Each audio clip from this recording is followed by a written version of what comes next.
Welcome to Get Known, Be Seen WebTV. I'm your host, Trish Springsteen, and it's my absolute delight to bring to you to this session, Olivia Djouadi. Welcome, Olivia. How are you? Well, I'm a little bit tired, only because it has only turned Monday because I'm based in London in the UK.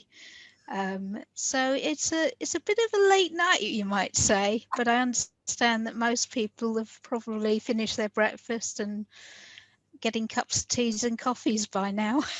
Isn't that awesome? That is the joys of being able to do a global connection, and I love it, but it makes for interesting times in some areas. Yeah. Getting up, I don't know how it is. I've been there at a 2 a.m., 4 a.m. interview. Yeah. So it's great. I commend you, and I welcome you here from England. It's awesome to have Oh, you here. thank you. Brilliant. Okay, before we get into a little bit more conversation with Olivia, let's just discover a bit more about where Olivia comes from and what she does. Okay. Olivia has a business, Therapy with Olivia. Olivia Djouadi is a psychotherapist, a tutor, and a supervisor who works with people worldwide via online therapy and has been doing that for over 10 years. She assists in supporting those who had difficult situations to recover so they can move on with life. Her areas of expertise are working with those who have chronic illnesses, PTSD, CPTSD, dissociation trauma, survivors of abuse or war. She speaks at both UK and international conferences and is also a volunteer that speaks to veterans in the Royal Air Force, which she has continued throughout the pandemic. Olivia juggles online work, conferences, 2 autoimmune conditions, and an adult son of cerebral palsy who also leads a busy life. On her time off, she writes for a coaching supplement for Mensa, where she is a member.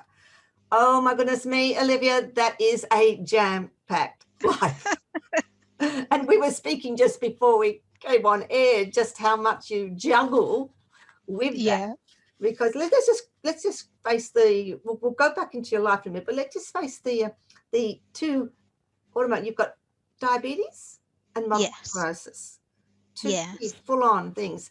And how is that working? And with your part-time work and everything you do, how do you bring that in together? Well, I've had type 1 diabetes since I was 1 year old. So that's been a lifetime of blood tests and injections and trying to make things as balanced as possible.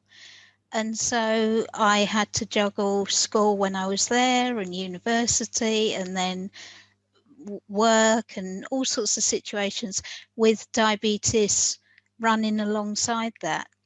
And with, now I work as a psychotherapist.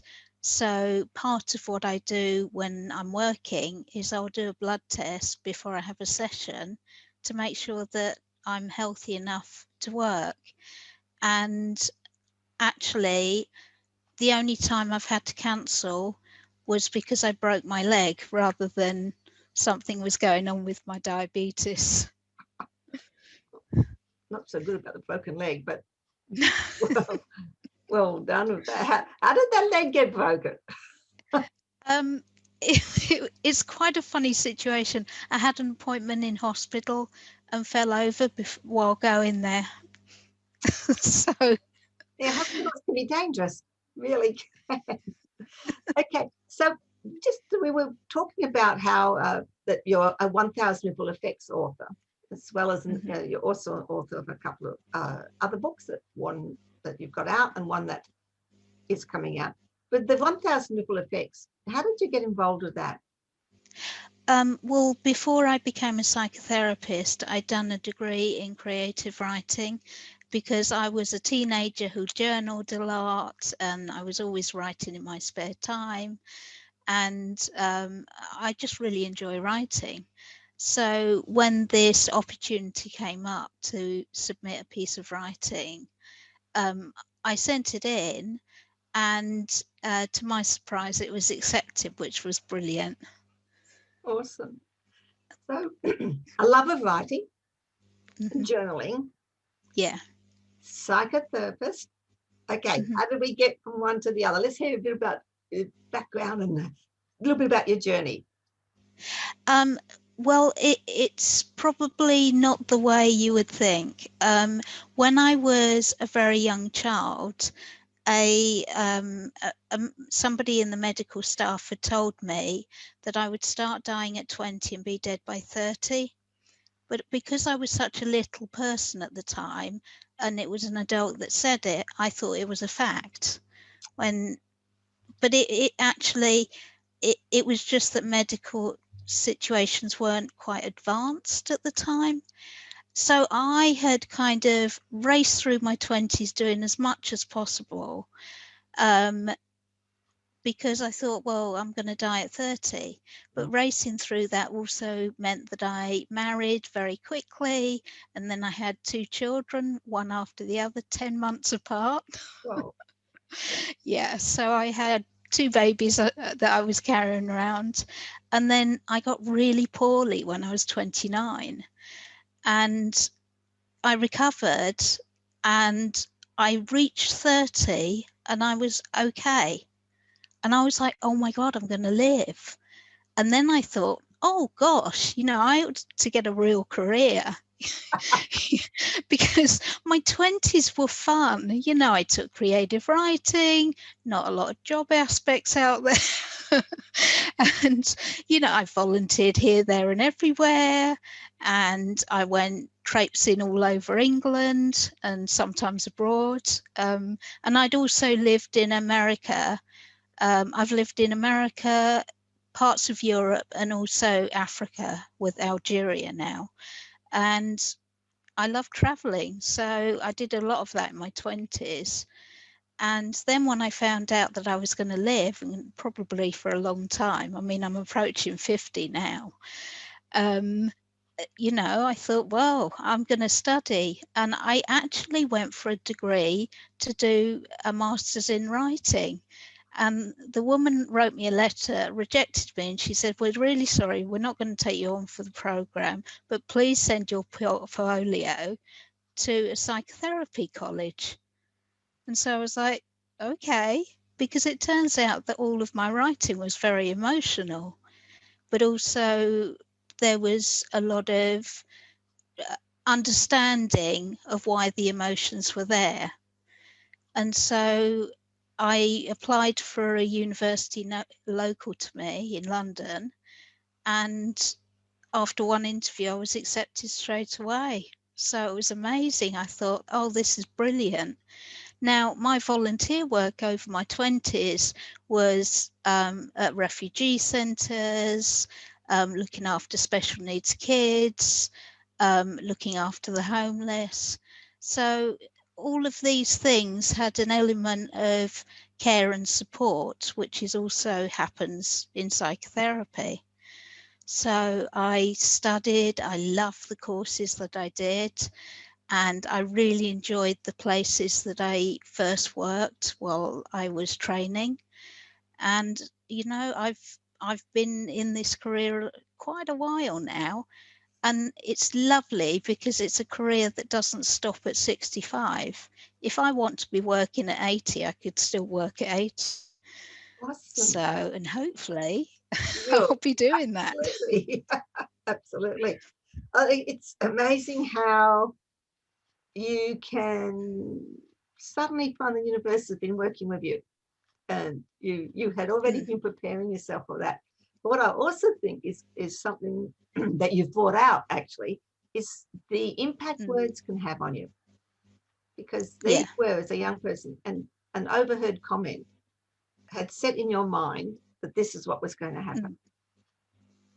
And I think that's an interesting thing to bring out, because we all face that in our businesses when we're young. People say things, and if we accept them on board, it can drive where we're going. So and with words, it's quite strange, because our brain is really good at holding information, but incredibly good at holding negative words that have been said. So you know, you might have had a really great time when you were 9, playing with friends and going to the swimming pools and all sorts of other things. But then somebody might have called you stupid over 2 seconds, and somehow that gets lodged in your brain, and all that fun stuff kind of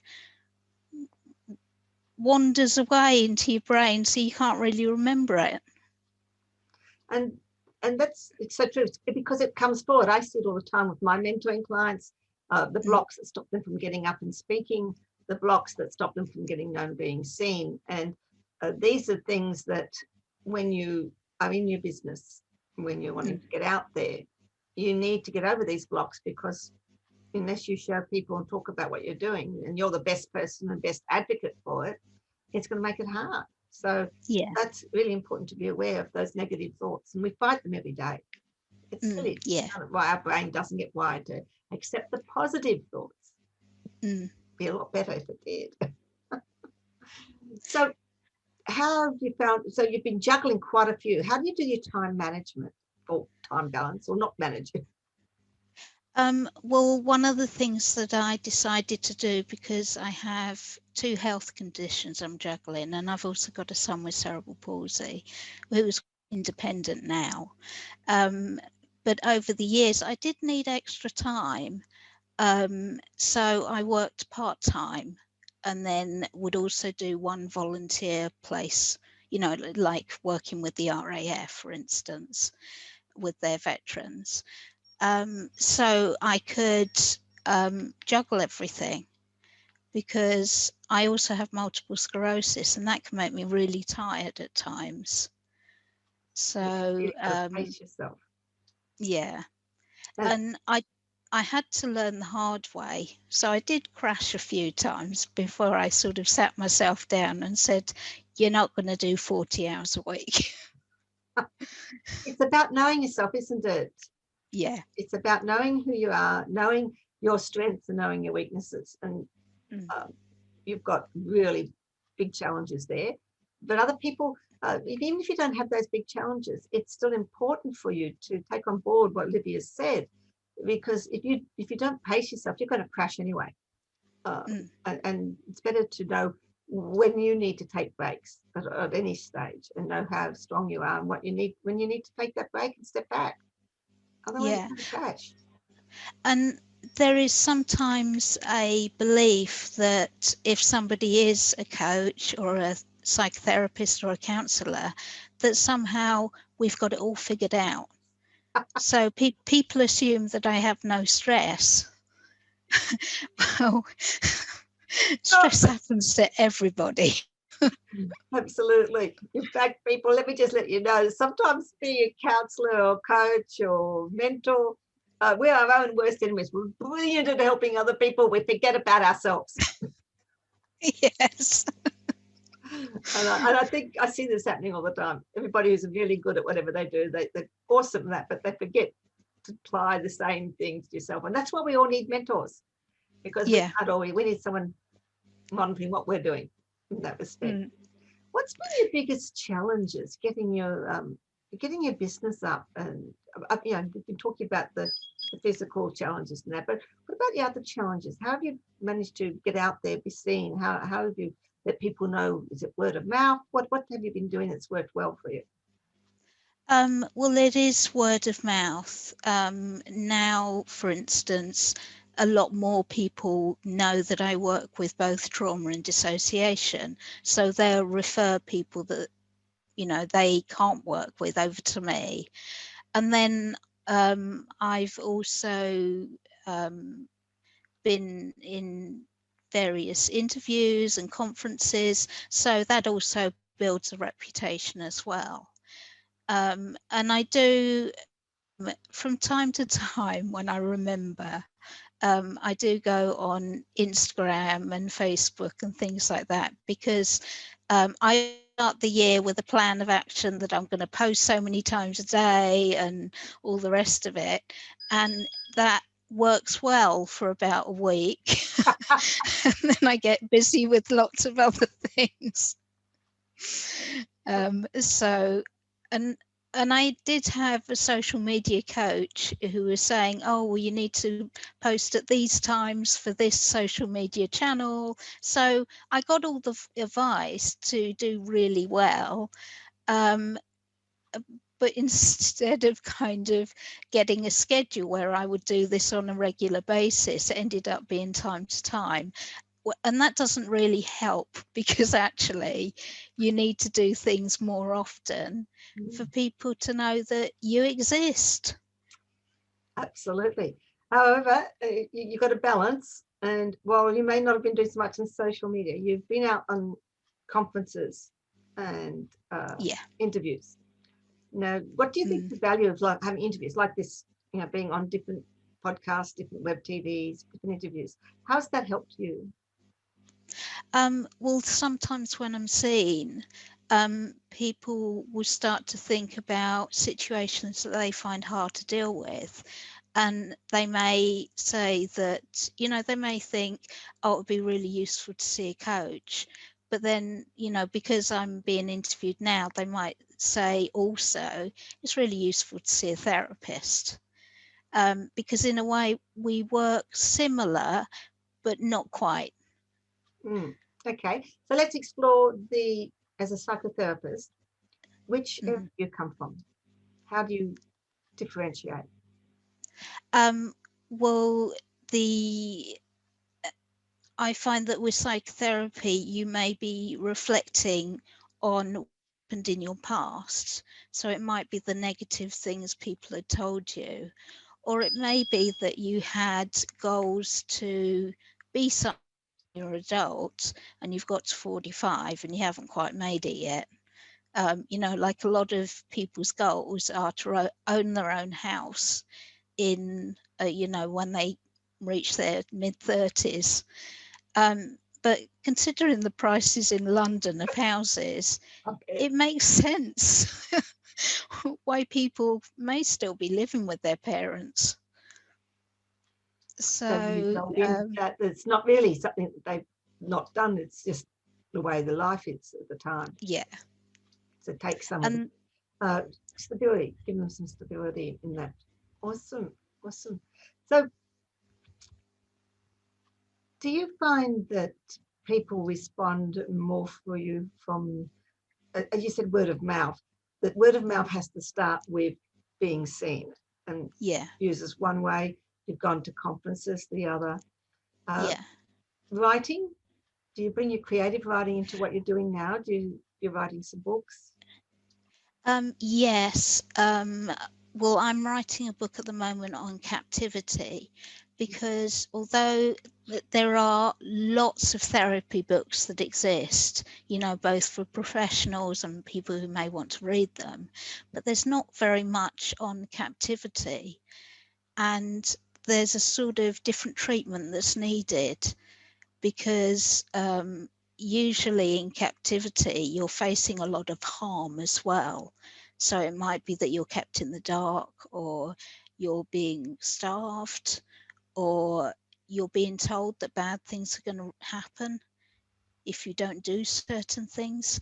So it can be really scary. And even though you get released and then you're back in the real world again, what happens is that your brain is still in that captivity again. And this can happen with people that have gone through domestic violence as well. They'll leave their partner, but there's still that drawback of, I don't know whether I should stay or go. And this is why with domestic violence, it usually takes 7 goes before someone can leave. Okay. Mm-hmm. Because So the mind is programmed. yeah, I mean, if you've been told negative things for a long time, you're not going to feel real good about yourself anyway. And when people are living in abusive situations, yes, there's a lot of harm and nastiness that's being said, but on the rare occasion, there'll be a comment like, dinner was nice, or I like the way you do that, or I'm happy when I'm with you, or we love each other. and then it makes it really confusing and much harder to leave. Mm. And so even after leaving and getting free, some of those comments are still ticking over in one's mind. And so it takes a bit of work to sort of move past that. That'll be an awesome book. When is it due out?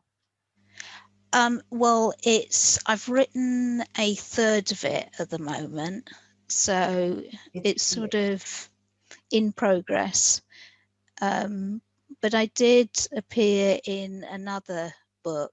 One of my teachers edited a book, and I was one of the authors that was there, and I wrote about how to work with those that have chronic illness. Okay. And with that, some of the, I don't know whether this is particular to England or the UK because we have the NHS, but they tend to sort of split off mental health and physical health. When people are dealing with their physical health, so when people are dealing with their physical health, the doctors will give them advice or guidelines they should follow. But it's only just recently that the medical field have started saying, how are you feeling? Are you coping? And this is, in the past few years. And being diagnosed with something like diabetes or, what we've been through the past year, COVID, it's a really stressful thing. And it's stressful for the person who has it, but it's also stressful for their family. Because, for instance, when I have low blood sugar because of my diabetes, my husband can tell and he'll go, you're low again, go and eat some sugar. But then he's worrying about me. Now, it's not that I'm diabetic for one day, I'm diabetic every day. So that worry kind of continues. And this can happen in other families as well. And it's been recognised for those that have cancer that it's really stressful. And so there are organisations out there that do look after people's mental health that are going through cancer treatment. But that hasn't happened so much with other conditions. It's starting to, but it's not quite there yet. That's an important aspect about that effect, that it's not just about you, really, because when you've got some issues like that, it does flow on to everybody around you. And if you're trying to cope with something like that, a business and a family and that, it can really escalate that stress immensely. You've also, is that the book that you did, the online supervision, or was that another one? Yes, this is the book. Let me just hold it up. Awesome. Online supervision. Oh, it's backwards. It might look like it to you, but it'll come out. It's all right to me. All right, brilliant. But I wrote one of the chapters in here, and so did colleagues that work in the same field, because for a long time, until the pandemic happened, online therapy was sort of a small group of us that would meet once a year at a conference. And suddenly everybody's now doing sessions and meetings and all sorts of things online. It's a byproduct of the pandemic, yes. Yeah. Awesome. So that will come very valuable for people actually now. Yes. Book. So what is writing the book, how has that helped you, being published? In your business and yourself and where you want to be? For some of it actually goes back to my own feelings, because we can judge ourselves and say that we're not good enough at something, but then when you see that your work is in writing and that people are reading it and commenting on it, then it's sort of, it gives that understanding that what I do is important and needed. And although people may have said that, you know, like if I'm working with clients, they may say that they feel a lot better or calmer or can handle things. Um, there's still a part of me that's saying, am I good enough? And that's And awesome. the question of am I good enough happens to everybody. Absolutely. But at the time, it feels like you're the only one feeling it. It does, yeah. And so, and I think that, you know, people do compare themselves with each other. And this has even happened with the pandemic, where people we're still kind of in lockdown at the moment. So we're not exactly going out very much because a lot of the shops are still closed and we can't, you know, go out and have fun during the night. Well, I'm a little old for that, but younger people. Never too old for that, Olivia. Never.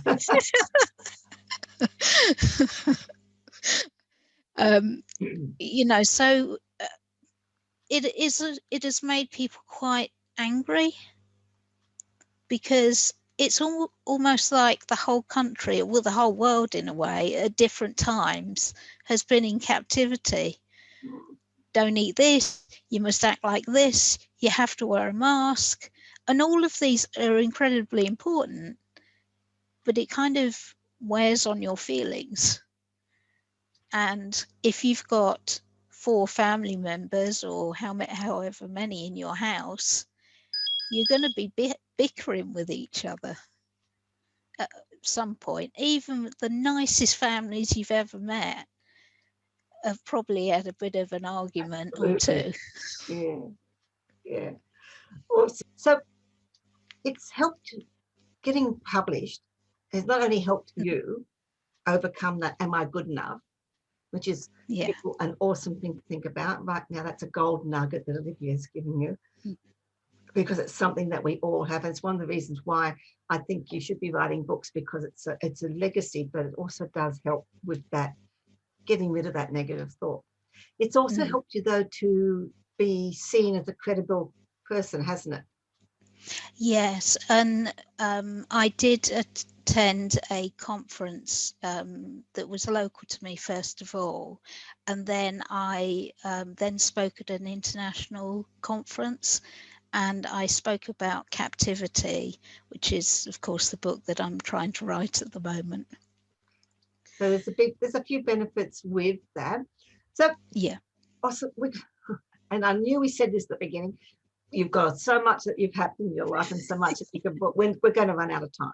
So Yeah. let me just go for, what would be your 2 top tips to be, from what you've been doing, from creative writing onto psychotherapy with your books, everything?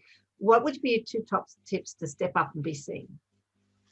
I think to realize that everybody feels a bit nervous when they step up and do something new. And even if you have done the things a lot, there's still nervousness, you know. So when music stars are at their 20th concert, they're still a bit nervous of what may happen or if things are going to go wrong, or, you know. So just have an awareness that being nervous is actually completely normal. Absolutely. Awesome. Absolutely. So who has been the biggest influence? What's influenced you in your life? I think my teachers, and it's hard to pick because I'm aware that I had mentioned somebody before, but then I keep thinking of lots of other people that have been helpful. But I think that I would say that some of the therapists that I've had myself, because I had quite a choppy childhood, have been really helpful. And they took me from somebody who was a bit too scared to go out the house to someone who's out there at conferences and talking to everybody and working. So I I thank them for that. It's really hard often with that question, and I've been faced with it when I've been interviewed. There are so many influences on our life, and at different times, different people come through and maybe say just the right words at that time and then pass on. So Yeah. it's an interesting thing to think back on, that when people get asked that, when I get asked that, I think back and think, wow, you know, there's some that stand out, but there are so many others that have an impact. And I think out of that, what you just said, I think people, the biggest thing to remember is the people you surround yourself with. Yeah. And accept what people support that they give you, and the feedback they give you. They can be a big impact on your life, on where you're going.